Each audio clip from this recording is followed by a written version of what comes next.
शेतकऱ्यांच्या प्रश्नाला या महायुतीच्या सरकारने पूर्णपणे तिलांजली दिल्याच्या नंतर आज या ठिकाणी महाविकास आघाडी शेतकरी संघटना समविचारी पक्ष आणि संस्थेच्या माध्यमातून आम्ही आंदोलन सुरू केलेलं आहे। या आंदोलनामध्ये सगळ्यात महत्त्वाची मागणी एक आहे की जिल्ह्यातल्या दूध उत्पादक शेतकऱ्यांना मागच्या वर्षीपासून 5 रुपये फरक देण्याचं धोरण बजेट या सरकारने केलं, मात्र जिल्ह्यातल्या दूध उत्पादकांना अद्याप पावतो तो फरक खात्यात मिळाला नाही। असे 30,000पेक्षा जास्त दूध उत्पादक त्या ठिकाणी आहे।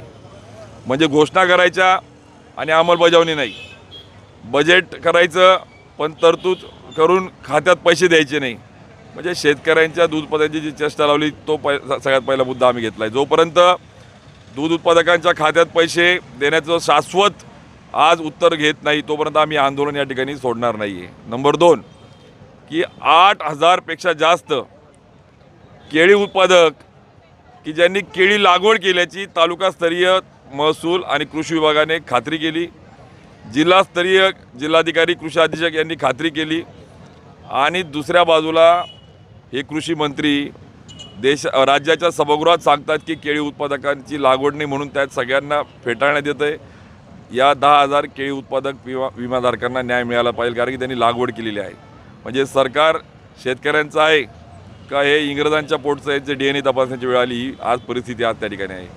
नंबर 3 की ज्वारी उत्पादक एका बाजूला हे भाजपाचं सरकार म्हणतं की आंतरराष्ट्रीय तृणधान्य वर्ष साजरं करा आणि शेतकऱ्यांनी ज्वारी लागवड केली, आणि हे लबाडांचं हे भाजपाचं सरकार त्या ज्वारी उत्पादकांचे ज्वारी खरेदी करायला तयार नाही। एका बाजूला MSP घोषणा करायच्या, शेतकऱ्यांना फक्त या सगळ्या घोषणांमध्ये ठेवायचं, पण प्रत्यक्षात जिल्ह्यातली ज्वारी खरेदी केंद्र सुरू झाली नाही।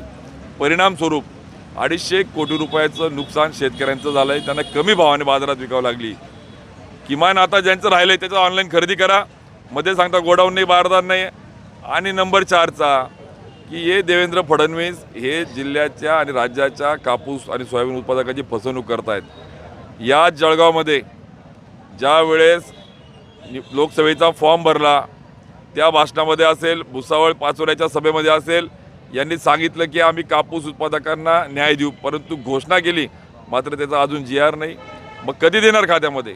अजून वेळेवर अटी शर्ती लावणार। त्यामुळे या सगळ्या सरकारचं ज्या पद्धतीने उद्धव साहेब मुख्यमंत्री असताना अंगठ्यावर बायोमेट्रिक्स पद्धतीने न्याय मिळाला होता, तो कापूस उत्पादकांना फरक मिळणार आहे का नाही, या 4 प्रमुख मागण्या घेऊन महाविकास आघाडीचे सगळे नेते, पदाधिकारी, कार्यकर्ते, शेतकरी संघटना, त्याचबरोबर समविचारी संस्था आज हे आंदोलन आम्ही त्या ठिकाणी सुरू केलं। जोपर्यंत शाश्वत हे आंदोलन फोटोसाठी नाही आहे, हे आंदोलन केवळ बातमी देण्यासाठी नाही आहे, या आंदोलनात जोपर्यंत शाश्वत उत्तर आम्हाला मिळत नाही, शासनाकडनं पर्याय जोपर्यंत मिळत नाही तोपर्यंत हे आंदोलन आम्ही सोडणार नाही।